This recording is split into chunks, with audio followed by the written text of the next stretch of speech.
Who is that guy? That's what a lot of people around here have been asking. We're just north of Seattle. Who is that guy? They would call me that guy because they didn't know my name. That guy walking. I have a love for people. How you doing? Walking fast, greeting people with a smile. How you doing, sir? Good, good. When other people are in a better mood, I'm in a better mood. We need happy people right now. Yeah, we do. If you make one person smile, or you give mad props to somebody, or you shake a hand, or whatever you do, or say what's up, or say hello, that's gonna have a trickle effect. That guy with the jersey, always wearing that jersey, putting in the miles, 40, 50 miles a week. It used to be more. People were wondering who you were and what your story was. Yeah. A big part of his story is this little known fact. This guy, for quite some time, didn't even know he had fans. Lots of them. Right, Nicole? Even people who don't know his story are just inspired by how much he gets out and walks every day. Like rain or shine, he's out there. My dedication to my walking doesn't stop due to weather. And speaking of fans, he didn't know he was the inspiration for a Facebook fan page. Since they didn't know his name, they called it The random guy that walks in jerseys in Richmond Beach. The random guy. His fans wanted to know more. They wanted to know it all. The who, what, where, when, why questions. Why was he walking constantly outside that same area at that same time every single day? And the answer to that question is? Trying to get better. That's the why, to build strength in his legs. So what happened? We'll get to that. But first, the who, his name. Hi, my name is Lamont Thomas. Lamont's story will lead us to our next story. How you doing? Through a chance encounter. Have a great day. Smiles, honks, waves, powerful instances of, positivity and Connections. connections. Yeah. By the way, the series is called Connections. That's why I threw that in. Our series, Connections. And he's friendly. That's why we like him. He's friendly. That's Patty. So every time we see him, we give him a big wave. From this story, we don't know who we'll profile next. We haven't met that person yet. Good, yourself? Or maybe we have. Wait for it. Nice to see you too. All right. And that $100 you owe me, you just keep it. Hi, you funny. You funny, bro. Now for the what in this story. What happened? Lamont was just a baby. Basically, I crawled in between two cars and I was hit by a car. Femur was busted, brain damage, broken legs, broken arms, vertebrae was messed up. I'm still not recovered. The prognosis, early on. So they said what? Never walk again. Never walk again. So you were told you can't. Yeah, constantly. You wanted to prove them wrong. Yeah. You didn't give up. That's good. Thank you so much. I appreciate you. You can't quit on yourself.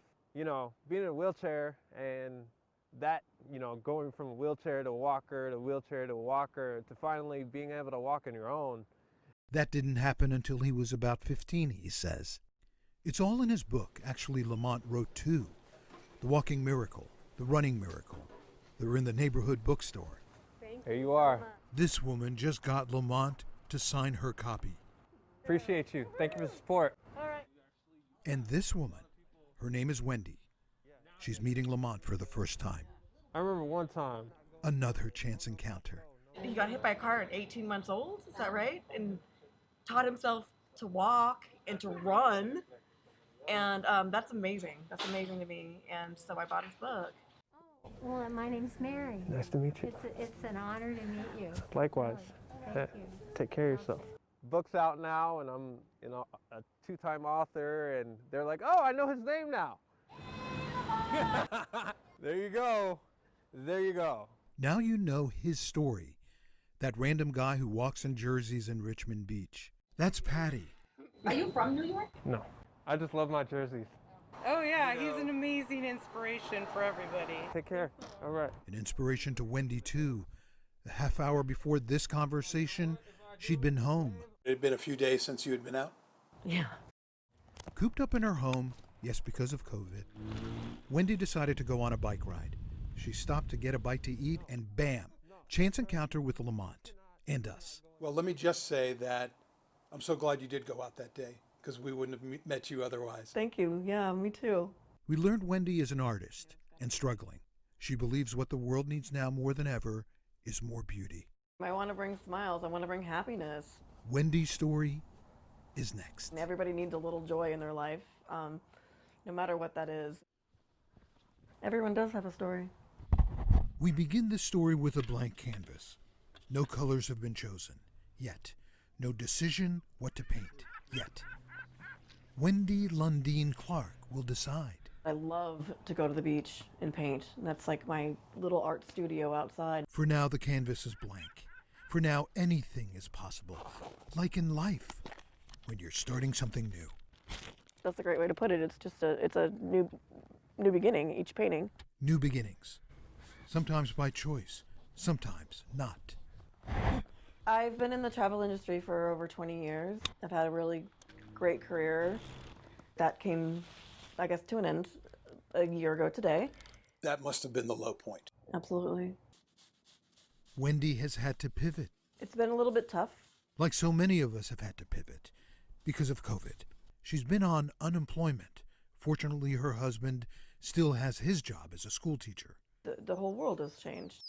And so have our priorities. Art became hers. I've done art on the side. Now her artwork is front and center. Do you get lost in it just as you do? Oh with yeah, hours. Yeah? Hours can go by. I can forget to eat sometimes. This isn't something she wants to do. It's something she has to do. It's kind of therapeutic. I need to create something.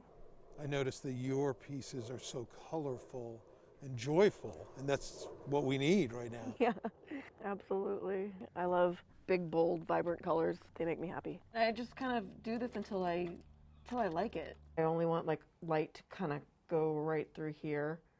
This will probably be a little bit darker. I'm a very like perfectionist when it comes to my art. You wouldn't know that in the rest of my life, but in my art, I really am. I'm like, this line is off. Nobody else would ever notice it, but I notice it, so it makes me insane. And then it all comes together. I'm like, that's it. That's it.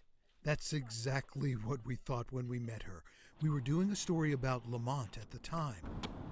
The walking man whose mission is to spread kindness. I love it. With each hello. So there you are, and you meet Lamont. Yeah. They met, we all met, and we thought, that's it. Wendy's got to be our next story. How wonderful is that when you can make that random connection? Yeah, like how I met you. Yeah, that's amazing. We didn't know then what we know now, what Wendy's about to tell you. My health suffered. A couple months down the road, I ended up getting a seizure. She believes it was connected to her drinking. I ended up in the hospital for 5 days. I've always drank, but I think I probably drank a little bit more than I should have after I lost my job because it was just so encompassing, for me. And yeah, I think it contributed definitely. The epiphany. It was very eye-opening. That she had a problem with alcohol and that she would need to get help. And she has. And the epiphany that art would help her get there. I mean, there's nothing like a blank canvas where you can start again. Right. Do you kind of feel that sometimes? Oh, yeah. Do you? Possibilities are wonderful. Painting a new life. Wendy Lundin Clark is doing pet commissions these days, mostly for dog owners. It's really special for them. It's a good business. Yeah, yeah. And now she's added her signature art cards to her portfolio. I don't charge for my neuroses. I don't charge for like my obsession over the piece. I charge pretty reasonable prices, but nobody knows what I go through just to make it perfect. Feels good to laugh. Feels good to get to know someone you just met. I'm learning that just right now. Those life-affirming connections. I think it's just important to be able to connect at any level. Connections that's life. That's everything. That's what we all need.